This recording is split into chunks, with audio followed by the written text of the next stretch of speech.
एक रात बारिश हो रही थी। रास्ता अंधेरे में डूबा हुआ था।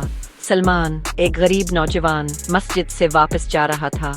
अचानक इसे एक आवाज आई, जैसे कोई मदद के लिए पुकार रहा हो। वो फौरन आवाज के पीछे भागा। अंधेरे में एक शख्स, जनीद, मोटरसाइकिल से गिर चुका था और नाली में पड़ा कराह रहा था। सलमान ने बगैर किसी खौफ के इस अजनबी शख्स को उठाया, अपनी कमीज फाड़कर जख्म पर पट्टी बांधी और बारिश में अस्पताल ले गया। किसी ने उसकी वीडियो नहीं बनाई, न वो किसी तारीफ का ख्वाहिशमंद था, बस नीयत थी। किसी की जान बचाना पूरी इंसानियत को बचाने जैसा है। कुछ हफ्ते बाद सलमान एक नौकरी की तलाश में एक दफ्तर पहुंचता है। वही जनीद जो इस रात जख्मी था, इस कंपनी का मालिक था। जनीद सलमान को पहचान लेता है, आगे बढ़कर कहता है, बेटा, तुमने जो मेरे साथ किया वो अल्फाज में बयान नहीं हो सकता।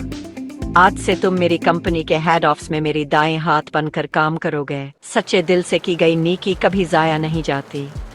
कभी किसी की मदद सिर्फ इंसान की नहीं होती, वो अल्लाह तक पहुंचती है और वो पलट कर कई गुना अता करता है। दोस्तों, अगर आपको ये कहानी पसंद आए तो वीडियो को लाइक करें, चैनल को सब्सक्राइब करें और कमेंट में लिखें, अंत लिखें, नेकी कर अल्लाह पर छोड़।